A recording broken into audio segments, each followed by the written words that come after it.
Hello. Welcome to another session of Let's Talk Hiring. We're really excited to jump in today. A topic that is has been buzzing around probably for the last year and continues to evolve in the world of AI is how do we assess candidates authentically in this AI-enabled hiring landscape, AI on both sides. So we're very excited to jump in. Also excited to have with us today McKenzie Walker, and I'm going to leave it to her to provide some background because we've got a unique twist on it. But McKenzie has a long experience in recruiting and has some unique insights that we're going to dive into here. But just before we do that, if you are joining us here live today, let us know in the chat, which you can see there, that we are going to be monitoring that. So if you have any questions throughout, feel free to drop them in there. But let us know from what part of the world you are joining today. And in the meantime, McKenzie, I'll turn it over to you. Welcome. Awesome. Thank you, guys. So yeah, as you mentioned, there is a little unique twist. I have been recruiting for 6+ years in multiple different industries.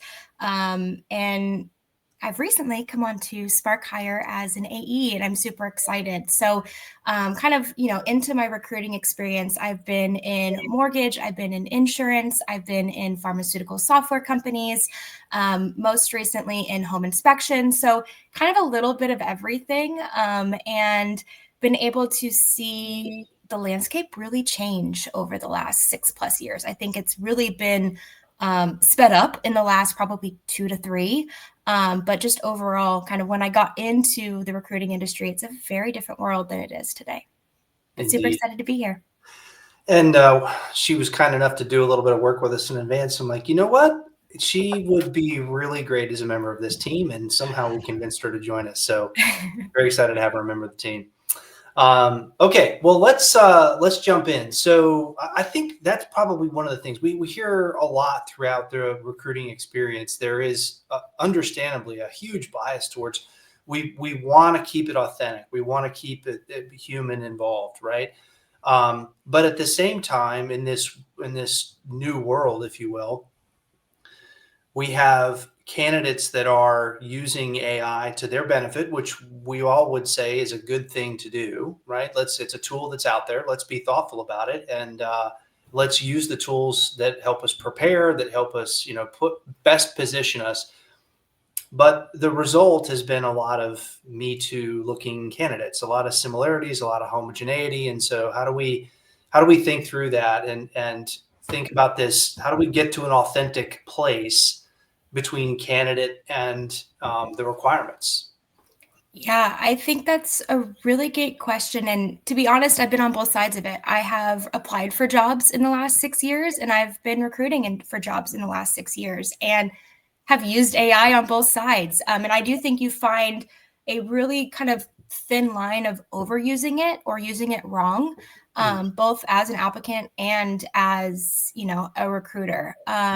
I've been fortunate enough that I have used tools like Spark Hire, so I've been able to kind of use that to help navigate it. But I think when every resume looks the same, it is really hard to differentiate it, especially, certain industries, like the experience is going to be the same.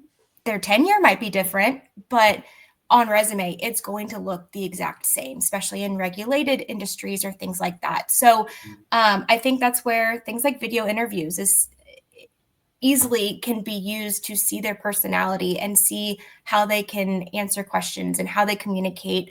And I think everyone also looks for a culture fit. And I think that's a big thing too, of being able to see a lot more than just what's on paper. But I do think that, to your point, AI has made every resume look even more the same formatting, and you see a lot of people say this is how you format a resume for AI to read it. And I think that has been a big detriment because now every resume looks identical. Yeah. And I think, and I'm curious what you've seen over the last few years, but a few years ago, the challenge was easy apply, and it became so easy to submit your resume for jobs. So volume went like this. Mm-hmm. And, our only saving grace was that as a recruiter, still, people were submitting unique resumes and things looked a little bit different. So it was a little bit easier to shortlist from there when you had that volume. But now with that volume continuing and also the use of AI where everything starts to look the same and everybody's optimizing their resume for the specific job, it becomes really, really hard at the front end of the process to determine who you're going to speak with.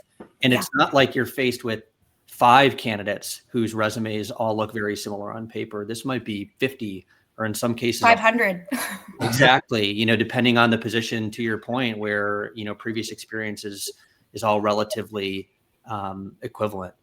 Yeah. And, I've been in roles where the requirements are very strict. So it's easy to filter through those, right? Like you can use knockout questions, things like that. But there's also a lot of scenarios where 450 out of that 500 might meet those requirements. And so being able to really dig into those and see like who might be a better fit, especially for like lower level roles where, again, easy apply, right? You put it out there maybe at 3 p.m. on a Monday, and Tuesday you come in as a recruiter and you have 632 applications.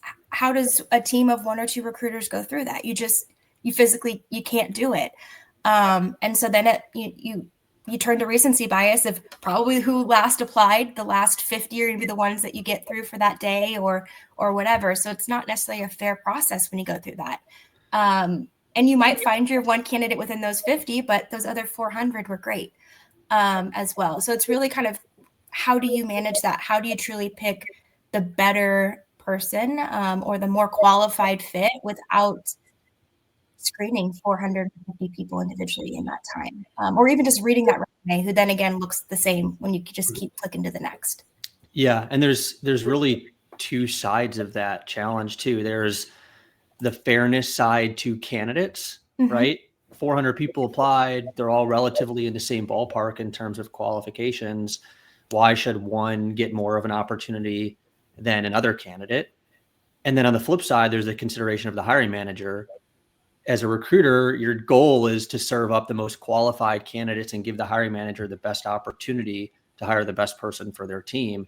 And if you're not able to do that because you're only able to get through a certain number of people, it's a disservice to the hiring manager and them not having, the right shortlist for them to evaluate for the position. Yeah, definitely. So McKenzie, as you go back to, and as Josh pointed out, it's kind of a tsunami of converging forces, right? It's the easy apply, and then AI comes in. At what point did you, or I guess go back, at what point were you like, okay, this is literally untenable, I can't do this? What was the moment that kind of happened? What was going on there? And then how did you go about evaluating, okay, what are my options? How do I solve this? That's a great question. I honestly think back to early 2021. I was in mortgage, and the mortgage industry boomed. And so overnight, people were leaving all their other industries to come into mortgage. There's a lot of shuffle within mortgage companies. And so I worked at kind of the branch level where I was hiring loan officer assistants and loan processors, even some front desk people. And so I was one of the only recruiters who handled the branch side, and it just wasn't attainable. I remember looking over at my team, and on the corporate side, they weren't as swamped. So I was like, am I doing something wrong? What resources do I have? What do I need to change? And one of the girls on my team who also did branch recruiting, she had previously used Spark Hire, and she's like, we need to pitch this to our HR team. And I was like, let's do it. And so we sat through a demo, and we ultimately used the tool. Back then, it was just a one-way video interview tool, so we were able to use it in different points of the process. I really, truly used it as a second step. So I would review resumes, and then I would do phone screens for maybe the top 25% of the people that I looked at. And then the next 25% that I didn't think maybe were perfect on paper, but I didn't want to disqualify them, I would then send them to Spark Hire. And then from there, re-enter them back into the process for those top performers. So it really kind of cut my recruiting efforts in half per se, because I always really like to at least talk to the top 50% of the talent that came in. Obviously, you're going to have people that aren't worth that conversation, but people are a lot more than what they are putting on paper. And I think Spark Hire really does a great job of enabling candidates to tell you a little bit more about their experience, more about their life, more about why they are where they are, that an initial resume doesn't do. And sometimes even a phone screen doesn't get to kind of that detail, or people don't feel as comfortable.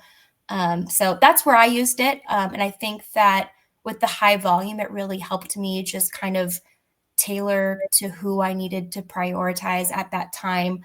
It made me feel a lot less underwater than I had initially been when that boom hit. So That's curious. interesting. Sorry, Gary, I just want to get to one point, and maybe we're going to the same place. Probably. We're good. But so in that situation, you were using it to expand your capacity to consider more candidates, right? So you had this top tier of talent that was coming through based on their resume. And then you had this next tier where it was a maybe, and you didn't want to necessarily disqualify them. So you expanded your capacity, you gave them an opportunity. I'd be curious to know how many of that pool ended up making it through, where it kind of opened your eyes and said, we should consider them for the next round. So that's one thing I'd be curious about. So we'll plant that. But then the other thing I wonder is that kind of what we've seen in the shift of the current dynamic of that was 2021. You have a lot of people applying, you have your top pool, but you still have a lot of more people that you'd ideally like to talk to, but volume was prohibiting you from doing that. But now do we have the challenge of you still have all that volume, but then that second tier of people start to look like the first tier of people because AI is helping them optimize their qualifications and for the role. And so it all starts to blend together. Before you answer that, I'm going to a slight twist on that, because before we jump ahead, going back to where you were. So you started with top 25% get a phone screen, and then the next 25% are a one-way video interview. Curious, as you went through that, how your perception of the value of a phone screen over a one-way video interview may have changed because of presumably your ability to actually get through them faster and the asynchronous ability to do that versus now having to schedule a phone screen. So curious if that evolved. Yeah. So I'll answer both of your guys' first questions first. I think they kind of mix in. So of the next 25% of candidates that did the Spark hire, I'd say at least 40% of them I would at least show to the hiring manager, which leads me to, Gary, your point of the value behind the one-way video interview. My hiring managers then asked me to send everybody to Spark Hire because they would rather watch the videos than read my notes, which maybe my notes were great, but I think it also speaks a lot to being able to sit there and watch a candidate, answer those questions. So I ended up sometimes having to send people that I phone screened through the Spark Hire in order to send that video to the hiring managers. I've never had a hiring manager not like the video option or say, no, we don't want to do that. I'd rather read it. And so I think that really showed the value there. As far as time, if I did a one-way video interview first, oftentimes I'd at least do a quick phone screen with them before an official interview with the hiring manager, even though the hiring manager maybe knew they wanted to speak with them. Mainly just to talk over compensation and more of those kind of private things that I don't personally do on kind of the one-way video interviews. I think they are a little bit more intimate conversations. And depending on your workflow and your recruiting kind of structure, the hiring manager might not also be the best person to ask those questions. So that was my experience. I always did both. But very often did I do a phone screen first with maybe our favorite candidate on paper, realized that I should also send them to Spark Hire or vice versa. Does that answer both of your first questions? Yes. Or do you want to dig deep? Okay. It does. And on the second one, I think we can park this as well, because I do think as well, the part of weaved into this, and before we get on to some other ways to get through all of that, is there's also a perception of, and I think a lot of times the idea is we joked about this the other day, right? In a perfect world, we would bring every candidate in, sit them down on our couch and have a lengthy conversation and get to know them. But there are constraints, right? When you have 500 people apply for the same role and you legitimately want to give those 500 a shot at the role and make sure that we are surfacing the best candidates for that, how do we actually do that? And so there is this idea of, well, how do we keep the human in this? Like, how do we keep it authentic? And, I think your experience, we can come to this a little bit later, but as you started to use it versus as you think about that both the phone screen and the ability to speak to someone, but at the same time being able to put the person in front of the hiring manager, and not just one hiring manager, but multiple of them at the same time. What is that human interaction as well? So we can come back to that. Perfect. Yeah, no, I think that those are great questions. And I think they're constantly evolving too. I think one of the things is as AI takes over, and not, I don't mean take over as in like replacing recruiters, but it takes over a lot of our workflow and changes kind of the process in which we do things, or even the way we think about things. So I think those are definitely like valid questions. One of my favorite things is an intro video and an outro video. And as simple as that is, I think it gives them a little bit of comfort in seeing someone else do what they're being asked to do. No one likes being in front of a camera one-on-one, or but feels uncomfortable, right? Especially the first time that you do it. And so seeing a familiar face or a familiar name give that video to you, knowing that they also sat there and recorded a one-way video interview for you, makes it feel a lot more personable. It was one of my favorite things. Also with the outro video, being able to thank them for their time and maybe give them a little insight of kind of what next steps look like. So they're not just like, okay, I completed it, now what? They feel like they've been kind of updated in the process without having to manually do it. Yep. Okay. So Josh, back to your question about, now we have volume plus homogeneous volume. Right. So just, setting the stage, you previously would have a lot of applicants apply, and you could clearly identify this tier 1, this is tier 2, tier 1, we're going to fast track here. Tier 2, we're going to do a one-way video interview. Now it seems like the thing that we're hearing, and, you've been recently in a talent acquisition seat, so you could speak to it better than I can, but are we now faced where tier 2 and tier 1 start to blend together? And it's like, you still have volume, but now it's just like a wall of identical looking resumes. Yes, because I think everything is so much more polished.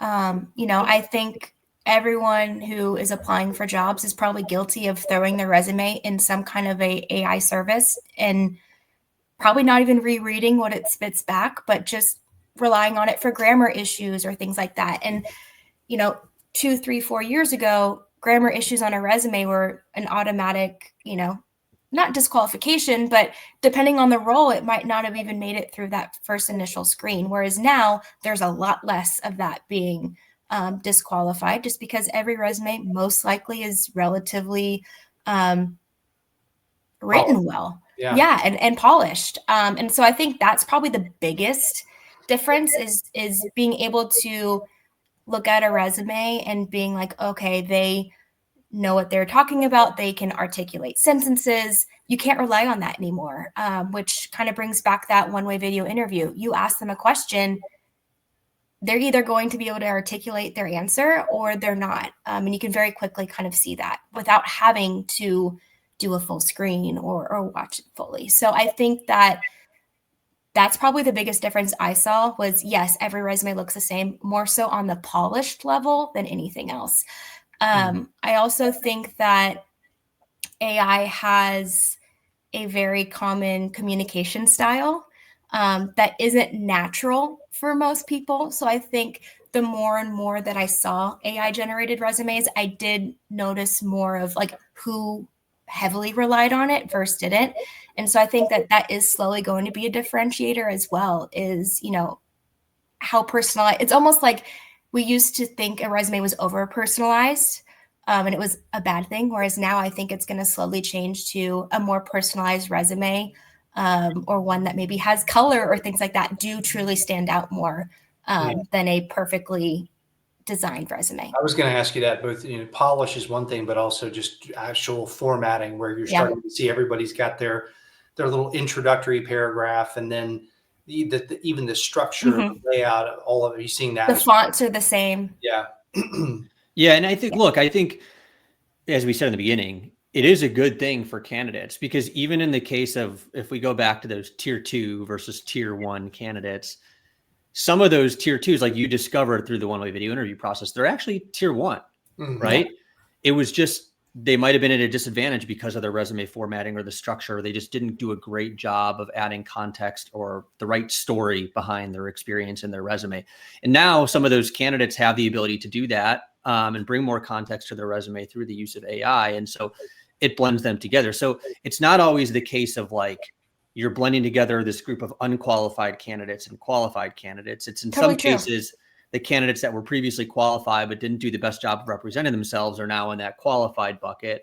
And you have some of the unqualified that are mixing their way in there too. And to be honest, some of my most qualified people probably did come from that kind of tier 2 on paper, because they just didn't communicate their experience. They didn't want to boast about it, right? Like there's a fine line between what you've actually done on your resume and not fluffing it up, but making it, more exciting. And a lot of people either don't feel comfortable with that or don't know how to do it. And so you do kind of find that too of, if your experience is really good, you should highlight that, and not everyone does. So I think that also kind of levels the playing field there as well. As much as you can even put in what company you worked for into AI, and it'll tell you what your role was supposed to do, and you can amp it up from there. So, yeah. So we've talked a lot about video interview as a way to get the authentic candidate in front of as many people as quickly as possible. You also had a chance to experiment with the predictive talent assessment, the behavioral assessment. Can you tell us a little bit about that? First, any previous experience with behavioral assessments, and then what was the problem that you were thinking that this behavioral assessment could solve? Yeah. So most recently, I used it when I was in a home inspections kind of industry. And I don't know if you know much about home inspections, but they all kind of come from a similar background. Again, they don't really have resumes per se. And if they do, it's home inspections, and it across the board, every resume looks the same. Now, the amount of inspections they've done in the tenure is different. But really, when you look at a resume, most of them work for themselves previously. They've owned their own companies. They've been construction, things of that nature. And so when I first jumped into it, I didn't come from that background. I wasn't really fully sure of, what qualities should we be looking for, and things of that nature. So when I came over, we also implemented Spark Hire at that most recent company. And we used the predictive talent assessment initially as a individual contributor. And in full transparency, it wasn't necessarily a match for what we were needing for the home inspection role, but we knew that going in. And so what I did was I sent that assessment to about 20 internal employees, all different ranges of types of employees, from high performers to middle tier to lower performers, team leads, things of that nature, and collected that data. And so through those 25 inspectors, I was able to take their top 25, can't think of the word, top 25, there you go, competencies, and be able to narrow that down to 6 to 8 that actually met that, and weighted it based on where we saw it a lot with high performers, but maybe we didn't see a lot with low performers, or we saw something a lot with low performers, but not high performers. So we kind of rearranged them to come up with it. And so we were able to create our own profile. And from there, it really gave me an insight, especially from someone who wasn't a home inspector previously, what that profile would look like, because it does vary, compared to the other profiles that were available. So that was my experience with it. We used it really only for that one particular role. We used it a couple of the sales profiles for a few of our sales team, but I didn't hire a ton on our sales team. It truly was our home inspectors that are the bread and the butter of the business. They're who make us our money. They're performing that service. They are kind of the people of the business. So that is really where I used the predictive talent assessment to really kind of narrow, what we were looking for exactly in that candidate. And where in the process did you find it helpful? Yeah, so I typically did it towards the end. So we usually sent it around the same time as they completed their final interview. So we didn't really use it as a decision maker.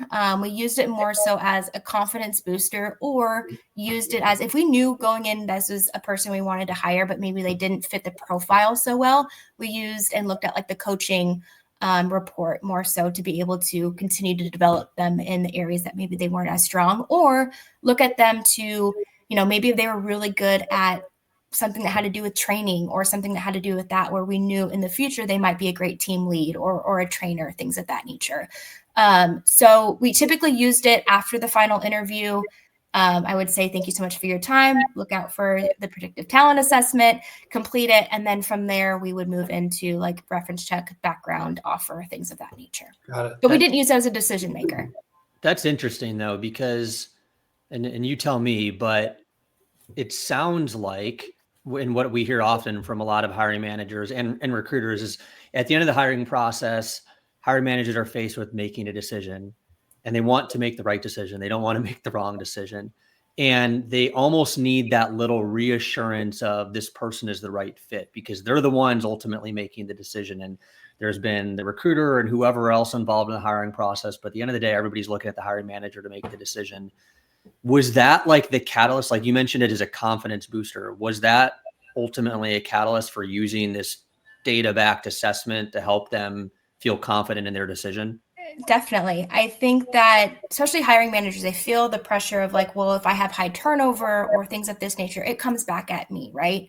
And as a recruiter, you feel that way too. If you're having to refill the same role a bunch of times, you have to come back to the hiring manager and be like, okay, it's both of us. We need to figure this out. What are we doing wrong? Where can we fix this? And so you are always kind of looking for that extra boost of confidence, that little validation of, okay, I knew this person was going to be great. But I think the flip side of that is you have to train both yourself and your hiring managers to not rely on it. And again, not use it as a reason to get rid of somebody from the process. So if they had a great final interview, they did a great infield, and their results come back maybe not a fit, that doesn't necessarily mean they're not a fit.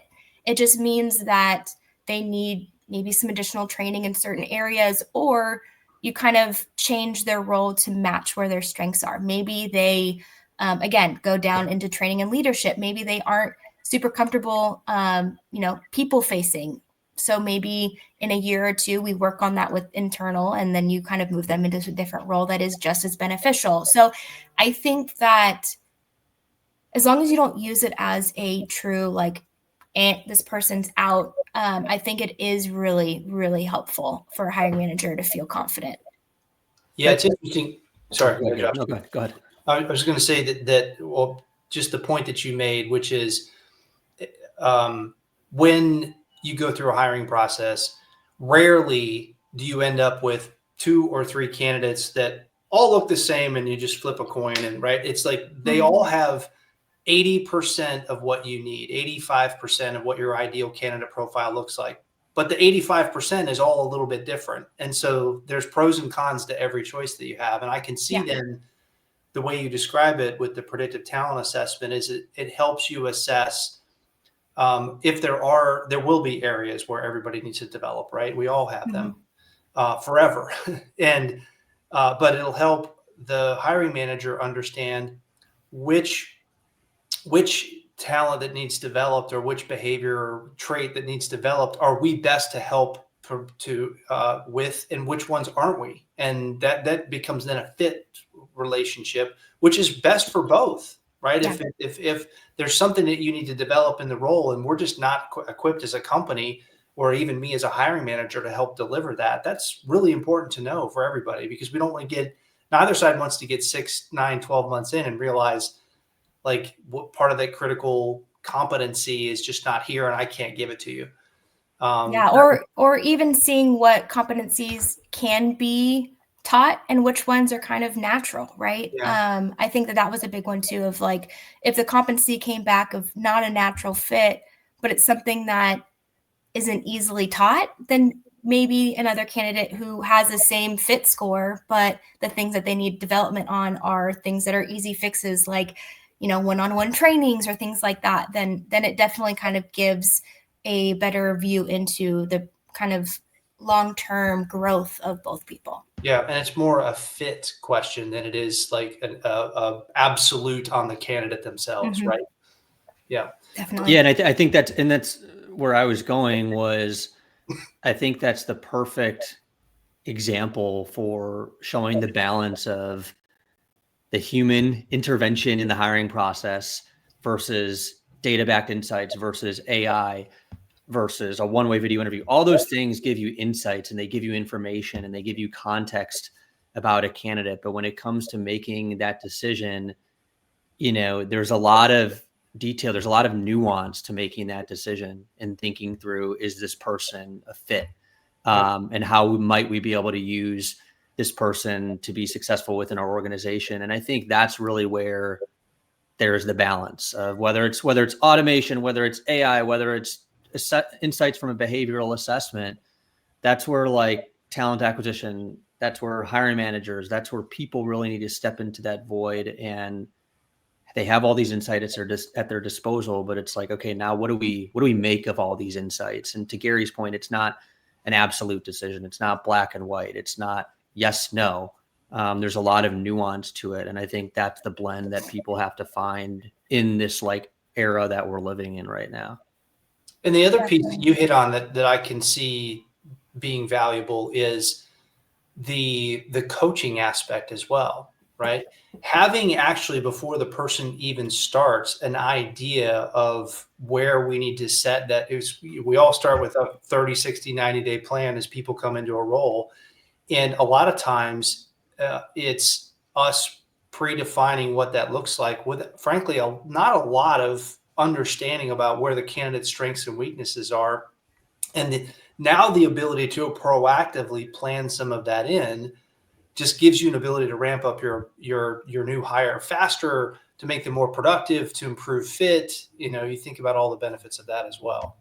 Yeah, and I think from a candidate perspective, when they get hired and come in and they see the development is personalized to them, I think it makes them also feel a lot more seen too. I think it helps kind of build that rapport and that connection between that new candidate and a company that they hopefully stay with for a long time. I think that first 30 to 60 days is really important. And so I think if you can use it for kind of that launch pad or kind of talent development, I think that it is a great tool. Especially when you have hiring managers who are trained to really develop, not just kind of take someone as they are and throw them out there. Yeah, absolutely. Okay, so one of the things we've talked about, an authentic process, keeping it, humanizing it. I think the typical thought around humanizing a process is that a human being needs to touch every single candidate, right? That back to the idea of, come on into my office, have a seat, let's have a cup of coffee and talk through this. But so as we think about the realities of the market in which we sit today and some of the tools that we talked about, like what is that as because this is something that's near and dear to your heart as well, like candidate experience and making sure that they're seen, heard, and valued is really important to you personally. Like, talk through some of that a little bit for us in terms of what with these tools, the authentic process that you were able to create and develop. Yeah, I think first of all, it gives an even playing field to everybody. I think even I am guilty, and I think a lot of hiring managers are guilty. You don't always ask the same questions in the interview, so you're not always giving an even chance to all of your candidates. And I think that right there is one of the most human things you can do is set everyone up for kind of that same level of success, or at least the same level of prep as everybody else had. And so that was one of the big things for me, was when I did these interviews, being able to use those same questions for every single candidate who went through that process. And I think that's important. But I also think adding that human element of, again, that intro and outro video, I think that speaks volumes. I personally always did a recorded of me asking the questions for our one-way video interviews. I think that makes a big difference. But when it comes down to like the decision making, I think you can use all these tools to help you make a decision, but it should never make the decision. And I think that's where a lot of recruiting industry is changing. I think people are quick to, well, if AI said it's bad, then it's bad. And I don't think that should be a good rule of thumb, because it, again, can't see everything. It can't understand everything. And doing those one-way video interviews gives more people a shot to explain why they are where they are. Maybe they had a 3-year gap. I'm guilty of that. I took 2 years off to raise my 2 kids. And when I came back in, I got auto rejected from a lot of roles because I wasn't working for the last 2 years. Where I think that if I would have had the option to do a video interview, which they can't do for every candidate, but if I would have given, just that next 25%, right, of sending that video interview, I could have explained why I wasn't working for the last 2 years and why I decided to make that change, but also explain why I'm ready to move back into the workforce. I think that there is kind of that stigma of, if they're not perfect on paper or they don't match it, then it's not worth it. And I think that there's a lot of gray area in recruiting. And I don't think that we are in a place where AI can make that decision. I think they can help, and I think they can analyze and help you prioritize and speed up the efficiency of being able to see more people and hear more people versus, relying on it to completely make that decision. Yeah. Yeah. It's such a great point. I know personally, having many, many years of hiring people, that you come to learn that oftentimes the best people on the team started a little rough around the edges, so to speak, right? There was something atypical or what have you. And for whatever reason, you kind of look past that because you see this sparkle. And that's what we're ultimately trying to do with these tools, is everybody's got that little sparkle, and finding it, especially if it's a fit with the organization. It's like there's really just a few key points that actually really contribute to success. And if you've got those core 3 things, then almost regardless of everything else, you've got a really good chance to be a contributor. And that's the trick, is finding that. Yeah. And I think, what I heard from you is, a human process is one that's fair, one that's fast, and it respects a candidate's time. I think the big thing is giving candidates an opportunity. I think that's been a big challenge, is because of, the capacity constraints that recruiting teams have faced. There's a lot of candidates, to the point we've talked about over and over on this session, that just didn't get an opportunity to get in front of the recruiter or get in front of the hiring manager. And so these asynchronous options give people that opportunity that they may not have otherwise had.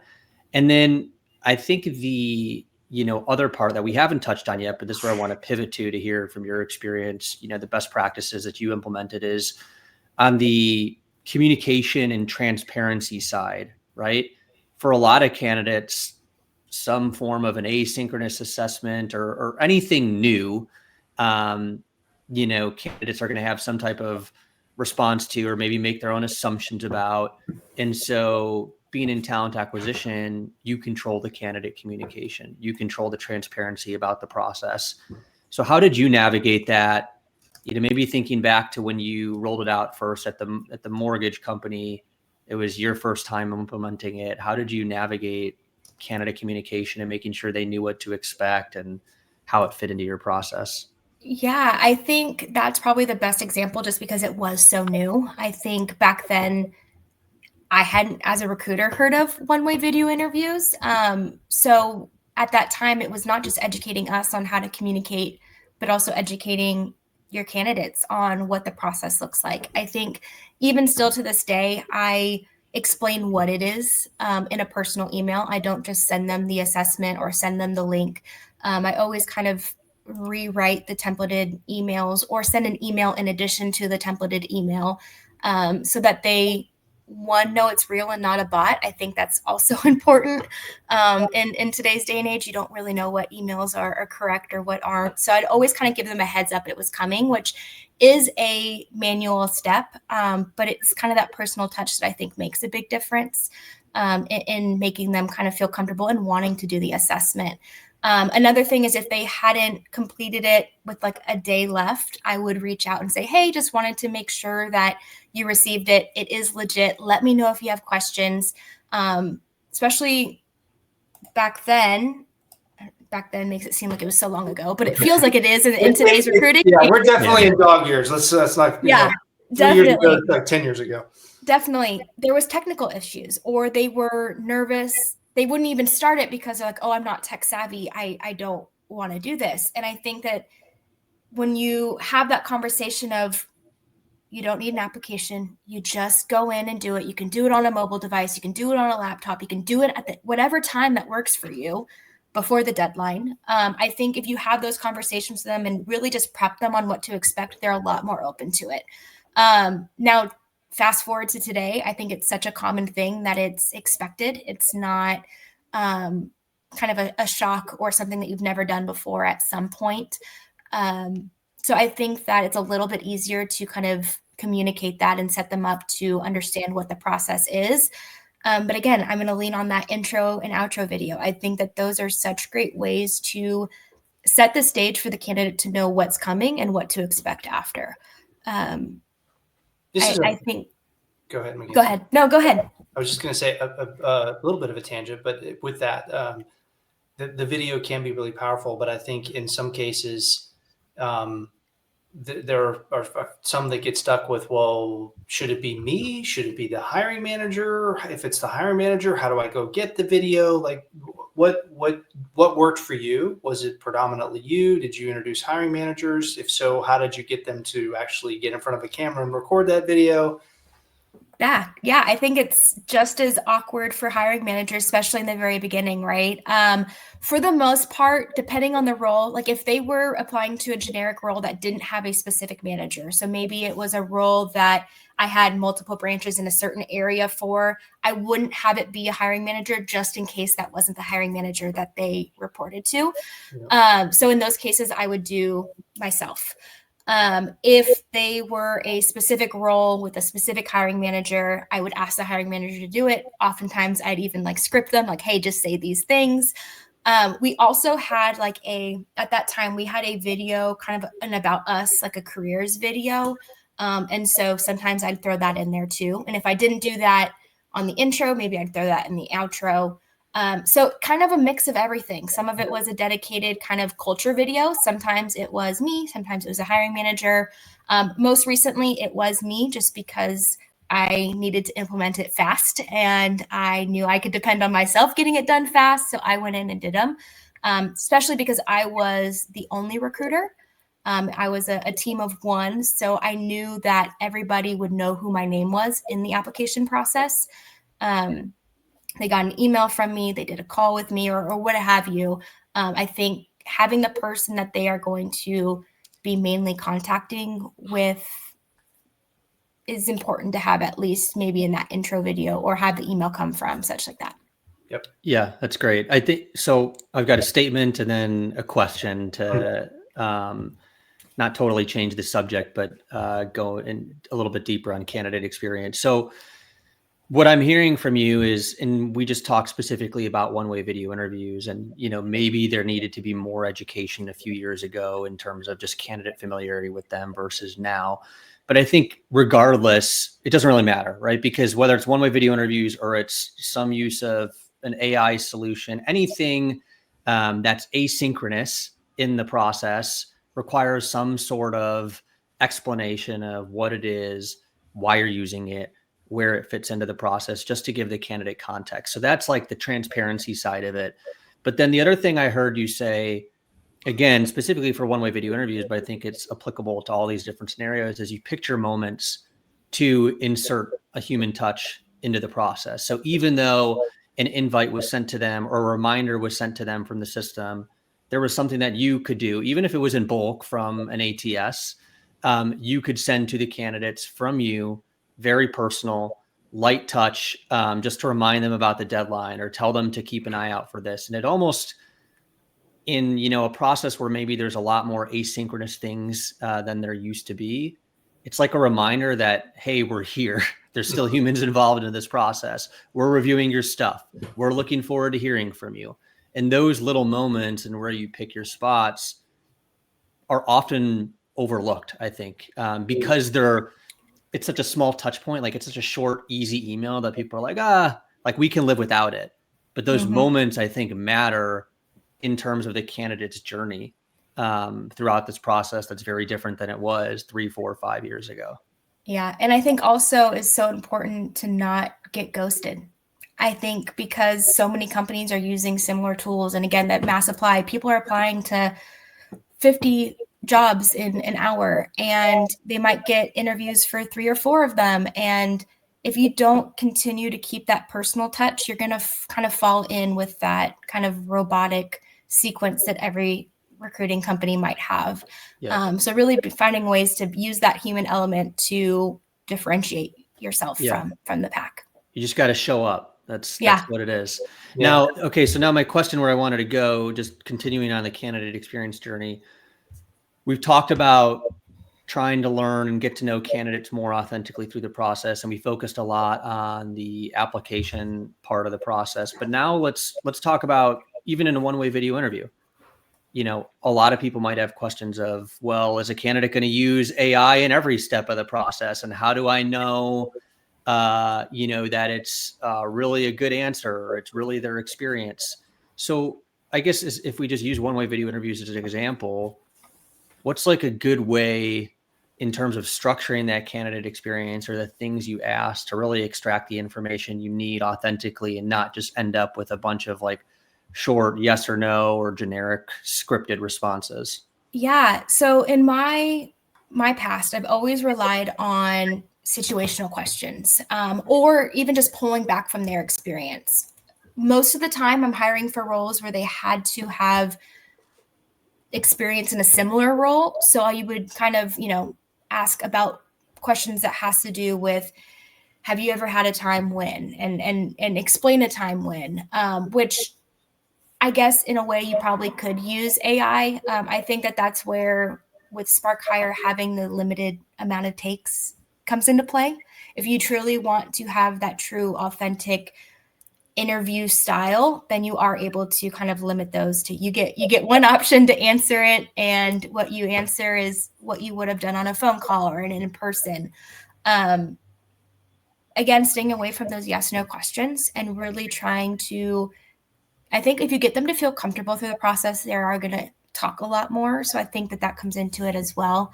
But again, I think situational and past experience questions have always done better for me, because you're able to, even if not exactly the same industry or same role that you were in previously, you can usually relate something to the question that you're being asked. And I don't think that, yes, AI could give you a generic answer, but you very quickly be able to pick that out. Yeah, because of the lack of specific examples and references. And right. I think that's a really good point. I also think you bring up a good point of making a candidate feel comfortable in the process. I think sometimes people become reliant on tools just because they're scared, or, there's some fear of like, I'm going to get the question wrong, when really the company just wants to hear your response and your authentic self. Because ultimately it's going to benefit both if we make a decision that it's the right decision, that it was based on like an authentic version of who that person is. So I think that's a good point of doing whatever you can to make them feel comfortable in the process. And some of that goes back to your communication, because it gets them to open up, and then they realize I can just talk about myself and talk about my experience, and I don't need these things. I don't need to polish the answers. They just want to hear from me. That's really what matters. The content, of my experience is really what matters. Yeah, I was going to pick up on that exact thing, Josh, which is you that level of comfort so that you get the best version of the candidate. And curious how you found it best to prepare them, because human nature is we fear the unknown, right? In the unknown, we fear the worst. And so how do we like set those expectations and tamp that down before I even get into the video interview or in the predictive talent assessment, whatever asynchronous assessment I may be doing, that's like, okay, I know what to expect here before I even begin. What did you find that worked best for you? Yeah, I think Spark Hire also does a really good job with resources. I think having those resources available and letting them know if you have any technical difficulties, if you have questions, it's right there. So like, it's not like you have to then shut it down or call me or text me. Yes, I am here. If you need me, I am happy to support you. But knowing that there is also a live support that is able to help you through those issues, so that maybe you feel embarrassed if you had to ask me, you know, I can't get my camera to work, or things of that nature. So I think really letting them know that there's resources outside of just me, that they don't have to feel like embarrassed to come to the recruiter about, or things like that. I think that that is a big part of it. As far as getting them prepped, I remember I had one candidate who's very nervous about talking on camera. And I told her, I said, put up your phone. Don't even log into Spark Hire yet. Just put up your phone and just talk. Like, the only way you are going to feel more comfortable is practicing. And I, you know, you want to try and help kind of humanize them as well. Like, give them an example. I've done a video interview and I felt nervous as well. Or, you know, in the intro video, you might see me stutter on my words because I also was nervous filming the intro video. So I think if you kind of just level with them and give them kind of the, like, don't worry, it's not, no one likes interviewing regardless, whether it's on the phone, whether it's in video, in person, no one likes it. So as long as you kind of level with them of like, look, this is also not the end all be all. Like, it's not like it's a make or break it.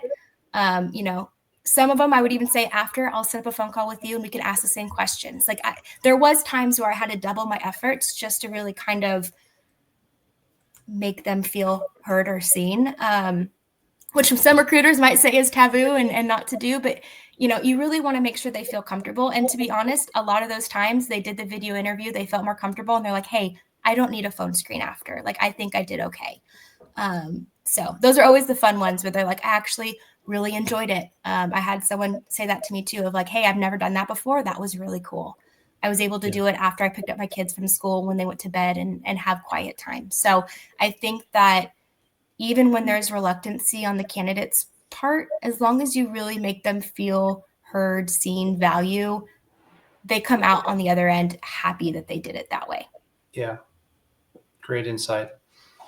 Okay. We are, this time flies when you're having fun. Here we go. Could talk this stuff all day. 52 minutes into the discussion here. So, and I think that was helpful. I think we've covered everything from that human standpoint, but, I guess, so now that you've been through it a couple of times now, you know, what would you say is the thing that you went into both with any asynchronous assessment, but in this case, video interviews and the behavioral assessment, you went in with a set of expectations, and then once you'd been through it, what changed for you, or what observations, or what did you learn from it? And one thing I do want to plant a seed a little bit in that is, I can see how through the behavioral assessment, once you got through that and got answers and started to identify the candidate and see some of the strengths, how did that then go back and inform what you ask, how you ask, or how you structure the interview experience? Yeah, great question. I think being able to use the insights from any level of the interview they've previously done, and being able to use kind of what they've given you in that next round of questions or things, even if it's just development. Like I said, we use the predictive talent assessment later on in stages. So we might not have used some of the coaching report questions in the actual interview because there wasn't a next interview, but we were able to use them throughout maybe their training or things of that nature. I think that really it comes back to just understanding the person more than just what's on their resume, and training other people to do that too. I think hiring managers have the hardest time with that because they want what is perfect on paper. I think us as talent acquisition professionals are trained to think a little bit more outside of the box. Some hiring managers hate us for it because we're like, no, you want this, but really you don't, you want this. I promise. And so, you know, I think that we haven't really talked on it, but I know it's a big part of the downside of hiring the wrong person is expensive, not just in dollars, but in culture.